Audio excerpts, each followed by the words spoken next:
Hello friends, आज का topic है प्रोस्टेट हाइपरट्रॉफी।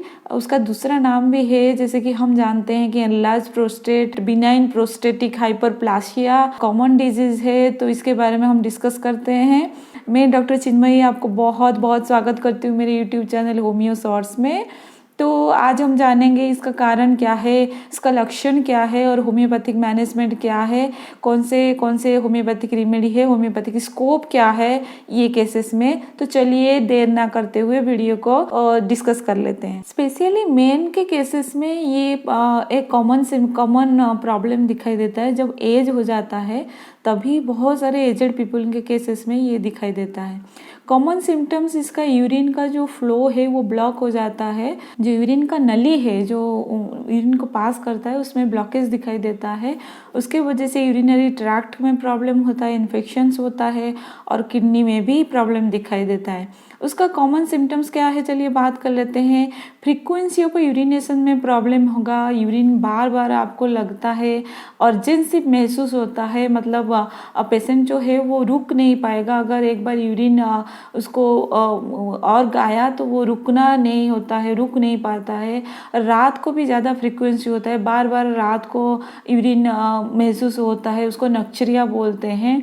जब यूरिन का स्टार्टिंग होता है तभी उसको डिफ़िकल्टी और तकलीफ महसूस होता है और एंडिंग के टाइम में भी उसको तकलीफ महसूस होता है। स्टार्टिंग लेट होता है, जब वो यूरिन करने के लिए स्टार्ट करेगा तब वो बहुत लेट से शुरू होता है और ड्रॉप बाय ड्रॉप गिरता है। एक साथ में सारा यूरिन पास नहीं होता है और जो यूरिन है वो जो फ्लो होता है वो उसका स्ट्रीम सही नहीं रहता। जितना स्ट्रीम में जितना फ्लो का जो फ्रीक्वेंसी है वो जितना होना चाहिए वो नहीं होता, ड्रॉप बाय ड्रॉप होता है।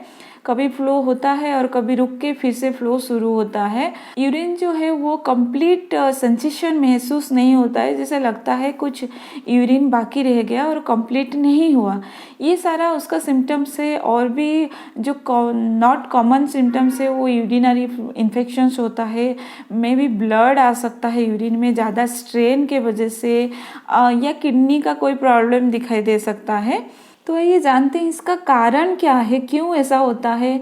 अगर आपका यूरिनरी ट्रैक्ट इन्फेक्शन से ये कारण है, जैसे यूरेथ्रल स्ट्रक्चर हो गया, जैसे यूरेथ्रा में कहीं आपका जो नली टाइट हो गया है, पतला हो गया है, दबा हुआ है, उसके वजह से, और मे बी नर्व अगर आपका अफेक्शंस हुआ है यानी नर्व डिजीज़ है तो उसके जो नर्व आपका ब्लैडर को सप्लाई करता है उसके, या प्रोस्टेटाइटिस, अगर जैसे कि प्रोस्टेट में आपका इन्फ्लेमेशन हुआ है, प्रोस्टेट में अगर आपका कोई प्रॉब्लम है तब भी ये होने का चांसेस रहता है। अगर आपका प्रीवियस सर्जरी हुआ, यूरेथ्रल सर्जरी हो गया, जैसे कि सर्जरी के बाद कोई दाग रह जाता है तो उसके वजह से भी हो सकता है।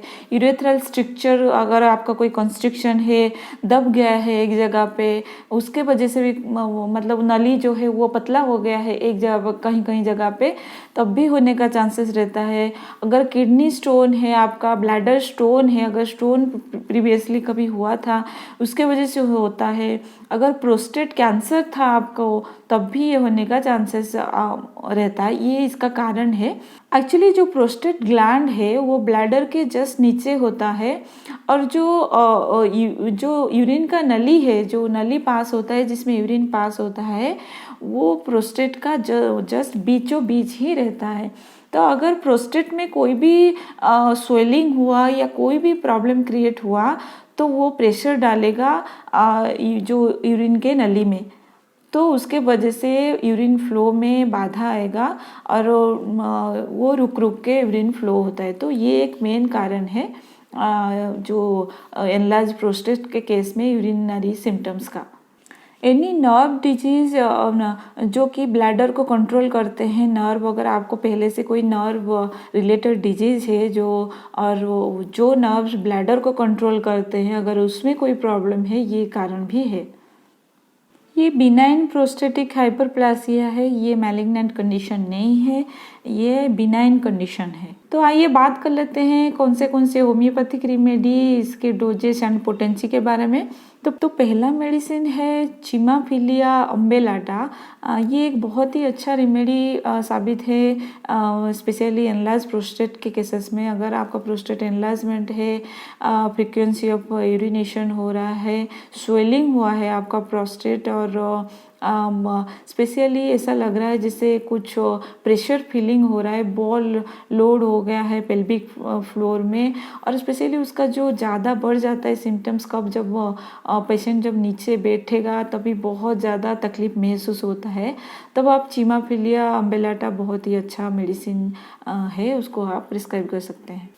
नेक्स्ट मेडिसिन है पल्सीटिला। पल्सीटिला भी बहुत अच्छा रेमेडी है। अगर आपका पेन फीलिंग आफ्टर यूरिनेशन के बाद, यूरिन पास करने के बाद आपको सीवियर पेन फीलिंग हो रहा है पेल्विक में और ब्लैडर में, स्पेशली अगर आपको जो पेन है वो बढ़ जाता है कब, जब आप बैक के साइड में सोते हो तो बहुत ज़्यादा पेन महसूस होता है।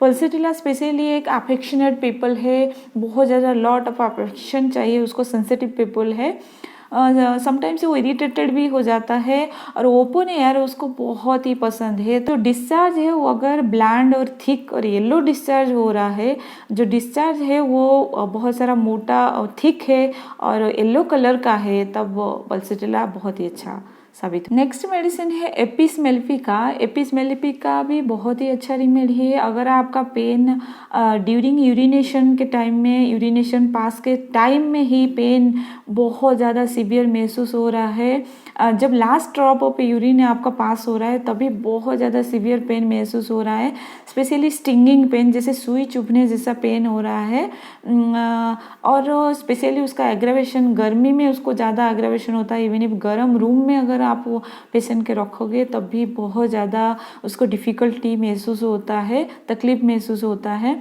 अगर आपको कूल एयर में, ओपन एयर में उसको रखोगे और कोल्ड बाथिंग उसको दोगे तो वो बहुत ही अच्छा फील करता है। एपिस के केसेस में स्पेशली प्रोस्टेट जो है वो सोलेन हो जाता है, फूला हुआ रहता है और वो बहुत ज़्यादा दर्द महसूस होता है, इतना ज़्यादा पेनफुल रहता है कि पेशेंट टच भी नहीं करने देगा, बहुत ज़्यादा पेनफुल रहता है।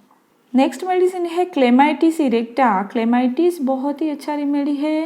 अगर आपका जो नैरो हो गया है, आपका जो यूरिन का पैसेज है, जो नली है वो बहुत पतला हो गया है, कंस्ट्रिक्ट हो गया है, तो यूरिन पास करने में बहुत सारा डिफ़िकल्टी महसूस होता है, स्पेशली जो यूरिनरी ग्लैंड है वो सोलेन हो गया है, यूरिन का फ्लो बहुत स्लो हो गया है, फ्लो जितना फ्रिक्वेंटली होना चाहिए वो नहीं हो रहा है, स्ट्रीम के बदले ड्रॉप बाय ड्रॉप पास हो रहा है, बहुत ज़्यादा तकलीफ महसूस हो रहा है, तो क्लेमाइटिस इरेक्टा बहुत ही फ़ायदेमंद साबित होगा, बहुत ही अच्छा रेमेडी है। उसके बाद ड्रिबलिंग हो रहा है, मतलब कंटिन्यूस ड्रॉप बाय ड्रॉप थोड़ा थोड़ा करके निकल रहा है। उसके बाद आता है baryta carb. Baryta carb specially aged people के केसेस में एनलार्ज प्रोस्टेट को क्योर करता है।